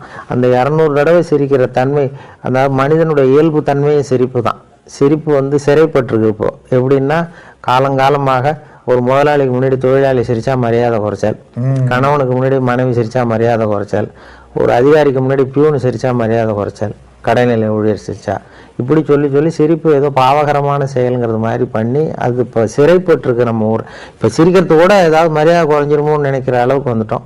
ஜோக்குங்கிறது என்ன பண்ணுதுன்னா, அது ஒரு சாவி. அதாவது ஏற்கனவே சிறைப்பட்டிருக்கிற சிரிப்பை வெளியில் கொண்டு வர்றதுக்கு ஜோக்குங்கிற சாவியை உபயோகப்படுத்துகிறோம். வேறு மனுஷனுக்கு ஜோக்கே தேவைப்படாது சிரிக்கிறதுக்கு. ஒரு குழந்தை தொட்டிலில் படுத்திருக்கும் பொழுது அது முகத்துக்கிட்ட ஒரு கிளுகிழப்பு ஆட்டுங்க சிரிக்கும். அந்த கிளுகிழப்பு சத்தம் தான் சிரிக்க வைக்குது, அது ஜோக்கு இல்லை. ஆனால் அதே கிளுகிழப்பு ஒரு தாத்தா மூஞ்சிட்டாட்டும் கோவம் வந்துடும், அடிக்க வருவார். ஏன்னா அப்படி இருந்தவர் அப்படி ஆயிட்டாரு. அதே தன்மையில் ஒரு தாத்தாவும் சிரிச்சாருன்னா அவருக்கு உடல் ரீதியாக எந்த கோளாறும் வராது. அதனால அந்த இதய நோய் வராமல் இருப்பதற்கு அதுதான் வைத்தியம்ங்கிறத இந்த விழாவில் தொட்டா சிரிக்கிறாங்கல்ல, அதை பற்றி ஆராய்ச்சி பண்ணாங்க. இந்த இடத்துல தொட்டா விழாவில் ஏன் மனுஷன் சிரிக்கிறான் அப்படின்னா, அது ஒருத்தர் ஆராய்ச்சி பண்ணி சொன்னார். மென்மையான நரம்புகள் இங்கே இருக்குது, இங்கேருந்து மூளைக்கு போய் தொடர்பு இருக்குது, அதனால் இங்கே தொட்டா சிரிப்பை உண்டு பண்ணுது அப்படின்னார். அடுத்தபடி ஆராய்ச்சி பண்ணவர் சொன்னார், சரி மென்மையான நரம்புகள் இங்கே இருக்குது, அங்கே போனால் சிரிப்பு வருது, நானே தொட்டுக்கிட்டா ஏன் சிரிப்பு வரலன்னார். இப்போ அது ஏற்கனவே கண்டுபிடிச்சதும் தப்பாக போச்சு. அதனால இது வரைக்குமே இன்னும் இந்த உண்மை கண்டுபிடிக்கப்படவே இல்லை. இந்த விழாவில் தொட்டா மனுஷன் ஏன் சிரிக்கிறான், சிரிப்பு வருது, நம்ம தொட்டா ஏன் வரல அப்படிங்கிறதுக்கு யாரும் காரணம் சொல்லலை. ஒரு யூகம் என்னன்னா, இது ஒரு வைத்திய முறையாக இயற்கை நமக்கு கொடுத்துருக்குதான். இந்த அக்கு பஞ்சர், அக்கு பிரஷர் இருக்கு இல்லையா, மனுஷனை வந்து இப்படி தொட்டு கிச்சு மூட்டி சிரிக்க வச்சு நோயை குணப்படுத்தலாம். அதனால இது வந்து ஒரு மருத்துவ சென்டர், மெடிக்கல் சென்டர். இது இந்த விழாங்கிறது ஏதோ ஒரு மருத்துவ மையம் அப்படிங்கிறத இப்போ யோசிக்க ஆரம்பிச்சிருக்கிறாங்க. அதனால இந்த சிரிப்பு தன்மை கெடாம இருந்தா, இயல்பு தன்மை மாறாம இருந்தா ஒன்றும் குறையில்லை. ஆனா மனுஷனை மறுபடியும் குழந்தையாக்க முடியாது, அதை அது சிரிக்கணுங்கிறதுக்காக. ஆனா சிரிப்பு கொண்டு வரலாம். அதுக்கு வேடிக்கையாக சொல்றது உண்டு. ஒருத்தர் மாத்திரை கண்டுபிடிச்சாராம், ஒரு டாக்டர். ஒரு மாத்திரை சாப்பிட்டா ஒரு வயசு குறையும் அப்படின்னு. ஒரு பாட்டியம்மா போயிருக்கு, 90 வயசு பாட்டி போய் ஒரு பாட்டில் மாத்திரை ஒன்று வாங்கிட்டு வந்துதான். மறுநாள் அதே பாட்டியம்மா 30 வயசு பொண்ணா போயிருக்கு அதே டாக்டர் கிட்ட. இடுப்புல கை குழந்தை ஒண்ணு கட்டவரில் வாயில வச்சுக்கிட்டு அது பாட்டு உட்காந்துருக்கு, ஒரு வயசு குழந்தை. போய் டாக்டர்கிட்ட, டாக்டர் நேற்று வந்தேன், நீங்க ஒரு மாத்திரை சாப்பிட்டா ஒரு வயசு குறையும், நீங்க நான் ஏதோ ஆர்வத்தில் ஒரு பாட்டில் வாங்கிட்டு போனா ஒரு 30 மாத்திரையை சாப்பிட்டுட்டேன், இப்படி ஆயிட்டேன் இருக்கு. அப்ப அவரு சொன்னாரு, இது ஏமா கவலைப்படுற, எல்லாரும் வயசு குறையணும்னு தான் ஆசைப்படுறாங்க, நீ வயசு குறைஞ்சிட்டு சந்தோஷப்படு அப்படின்னு இருக்காரு. அப்போ அந்த அம்மா சொல்லிச்சான், பரவாயில்ல டாக்டர், என்னை பற்றி பரவாயில்ல, இடுப்பில் பாருங்க கை குழந்தை, இது ரொம்ப ஆர்வத்தில் ஒரு 70 மாத்திரையை சாப்பிட்டுட்டு என் வீட்டுக்காரர் உட்காந்து இறங்க மாட்டேங்கிறாரு, இது எப்படியாவது இறக்கி விடுங்க மாத்திரையை கொடுத்து அப்படின்னாராம். அதனால அவர் என்னன்னா ஏதோ சம்பந்தமே நமக்கு அதுக்கு சம்பந்தம் இல்லைங்கிறத கட்டாரில் ஆயில் வச்சுட்டு அவர் பாட்டு உட்காந்துருக்காரு, எந்த பாவமும் அறியாத மாதிரி மாத்திரையை சாப்பிட்டு. அதனால இயற்கைக்கு மாறா நம்ம வயசை குறைச்சாலும் இப்படிப்பட்ட இடைஞ்சல்கள் உண்டு. அது முடியாது. ஆனால் அதுக்கு பதிலாக நம்ம சிரிக்க முடியும், குழந்தைகள் மாதிரி சிரிக்கலாமே தவிர குழந்தைகள் ஆக முடியாது.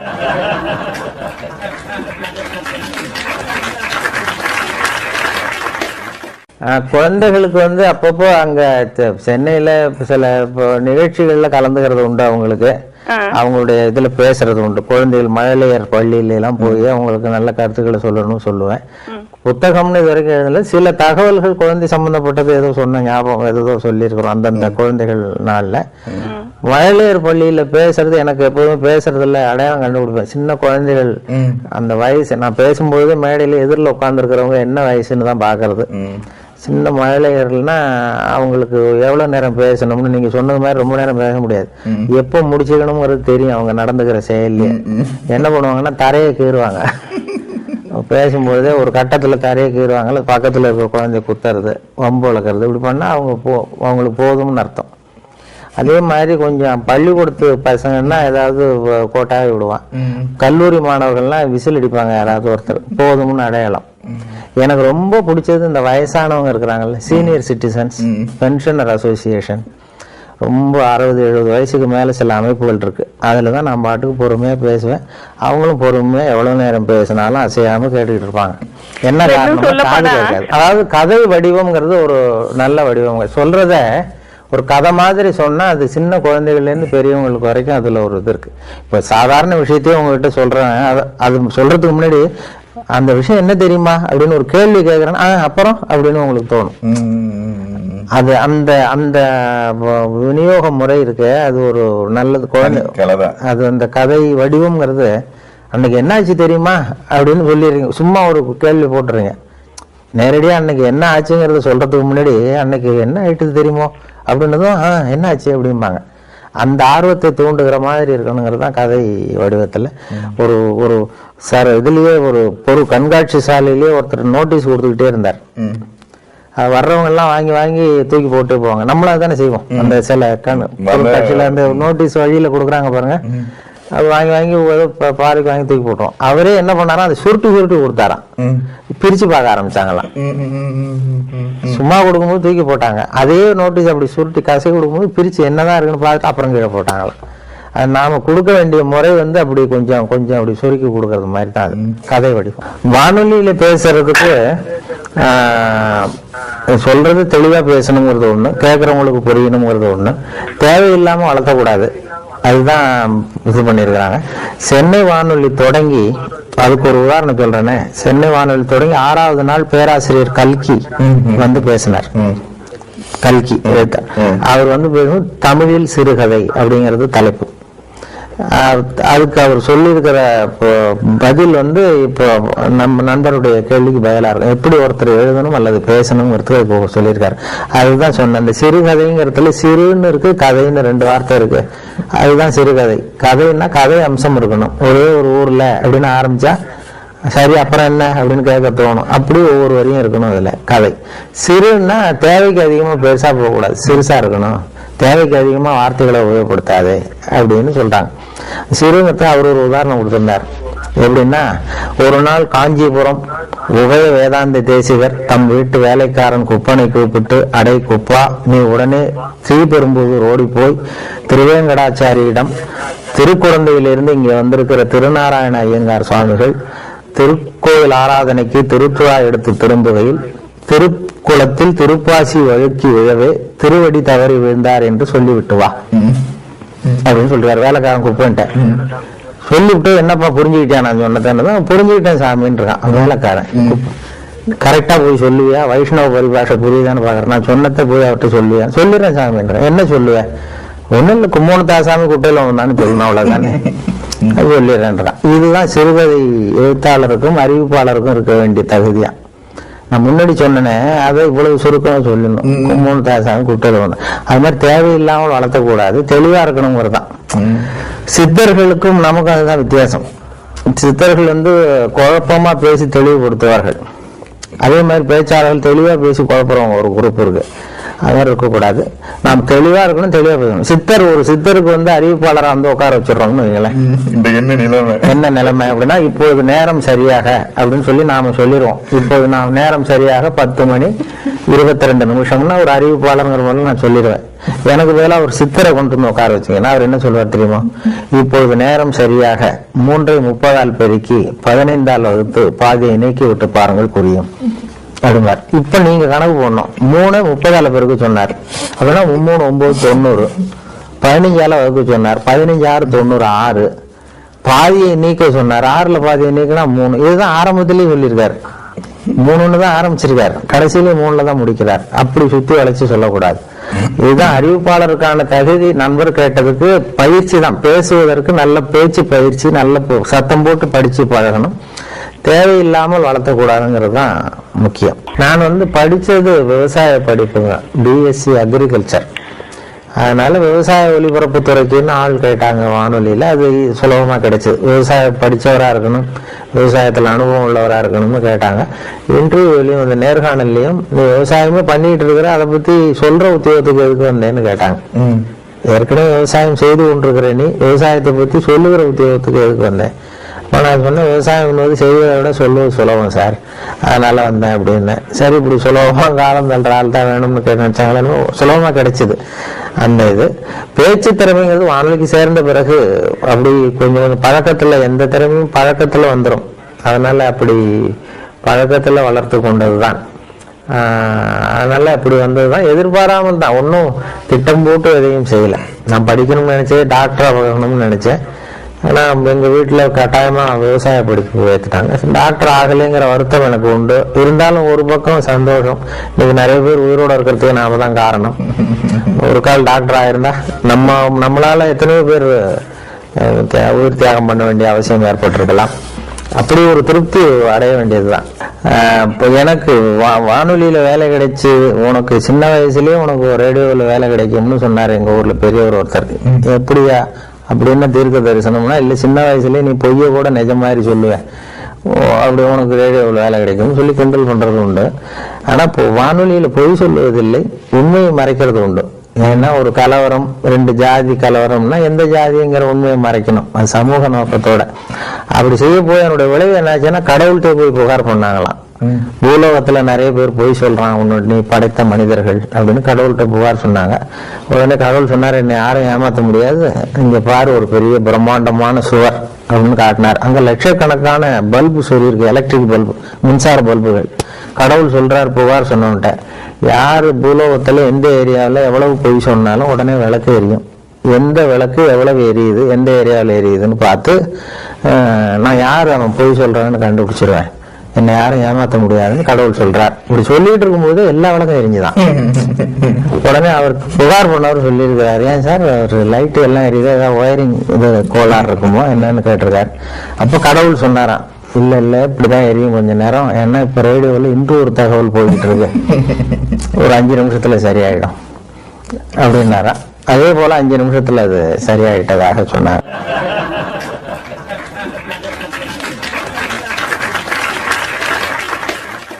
அது அதாவது வயசுங்கிறதே நாம நிர்ணயம் பண்ணதுதான். அதாவது இயற்கை வயசை நிர்ணயம் பண்ணல. இயற்கையை பொறுத்த வரைக்கும் வயசுன்னு ஒன்றும் கிடையாது நமக்கெல்லாம். நாம ஒரு நாளைக்கு 24 மணி நேரம்னு பிரித்தோம், ஒரு வாரத்துக்கு 7 நாள்னு பிரித்தோம், ஒரு வருஷத்துக்கு 365 நாள்னு பிரித்து இந்த பிரிவினை உண்டு பண்ணது நாம தான். ஒரு வருஷ கணக்கெல்லாம் ஏற்படுத்தினது. இந்த வருஷ கணக்கு ஏற்படுத்தின பிறகுதான் வயசுன்னு ஒன்று ஆரம்பமாச்சு. இல்லைன்னா வயசே கிடையாது. வருஷம் மாதம் தேதி நாம் கண்டுபிடிக்கலன்னா நமக்கு வயசுன்னு ஒன்று இருக்கிற வரைக்கும், எப்படி பிறக்கிறோம் ஆரோக்கியமாக வாழற வரைக்கும் வாழ்க்கை தான். அதனால அருட்தந்தை அவர்களுக்கு வயசு இல்லை. அது உடம்பு நல்லா இருக்கு, மனசு நல்லா இருக்கு, நம்ம போன்ற இந்த சமூகத்தை மேம்படுத்தணுங்கிற ஒரு எண்ணம் இருக்கிறதுனால மனுஷங்கிறவன் யாருன்னு சொல்ல தெரியல. அந்த முடிவுக்கே வர முடியாமல் இப்போ நாம் என்ன பண்ணுறோம், ஒரு முடிவுக்கு வர முடியலன்னா என்ன செய்வோமோ அதையே அவங்க செஞ்சாங்க. அப்போ சபை ஒத்தி வைக்கப்படுகிறது அப்படின்னு சொல்லி முடிச்சுட்டாங்களாம். இது பழைய வரலாறு. அதுக்கப்புறம் மனுஷன்னா யாருங்கிறதுக்கு என்னென்னமோ சொன்னாங்க. பெரியார் சொன்னார், மனுஷனை நீ எதை வச்சு எடை போட முடியாது, அதாவது பணம் அதிகமாக இருக்கிறவன் தான் மனுஷன் அப்படின்னு நீ நினச்சிங்கன்னா ரிசர்வ் பேங்க் தான் பெரிய மனுஷன். அதே மாதிரி அது அறிவு படித்தவன் தான், நல்லா படிச்சிருக்கிறவன் தான் பெரிய மனுஷன்னா நூல் நிலையங்கள் தான் இவனை விட பெருசு. நல்ல அறிவு உள்ளவன் தான் பெரிய மனுஷன்னா கலைக்களஞ்சியத்தை தான் பெரிய மனுஷன்னு சொல்லணும் அப்படின்னு அவரும் அப்படி விட்டார். குன்றக்குடி அடிகளார் ஒரு தரம் வானொலி நிலையத்துக்கு வந்தார். நான் பதிவு பண்ணுறதுக்காக இருக்கும்பொழுது, நீ என்னென்ன இதெல்லாம் கவனிச்சுட்டு இருக்கிற என்ன இதுன்னு நான் விவசாயம், கால்நடை, கூட்டுறவு அப்படின்னு சொல்லி சில இதெல்லாம் பேசிகிட்டு இருந்தேன். இந்த கால்நடைன்னு சொல்றிய அப்படின்னா என்னன்னு கேட்டார்.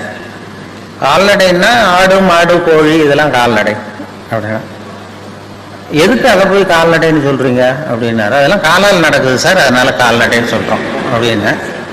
அப்புறம் கேட்டார், என்ன மனுஷனு காலால் தான் நடக்கிறான் அப்படின்னாரு. அப்போதான் நான் தலையை சொரிய ஆரம்பித்தேன். ஆமாம் சார், இது தெரியாமல் போச்சு, இவனும் கால்நடை தான் அப்படின்னா. இல்லை, அப்புறம் அவர் விளக்கம் கொடுத்தார்.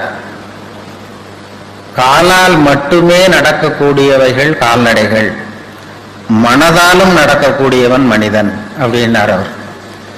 இவன் மனசால நடக்கக்கூடிய, காலால் மட்டும்தான் அவன் நடப்பான், மனதால நடக்கக்கூடியவன் மனிதன் அப்படின்னா, ஒருத்தன் நடத்த சரியில்லை அதை போறானே, அவன் நடத்த சரியில்லைன்னா நொண்டிட்டு போறான்னு அர்த்தம் இல்லை, பழக்க வழக்கம் சரியில்லைன்னு அர்த்தம் அப்படின்னு அவர் ஒரு விளக்கம் கொடுத்தார்.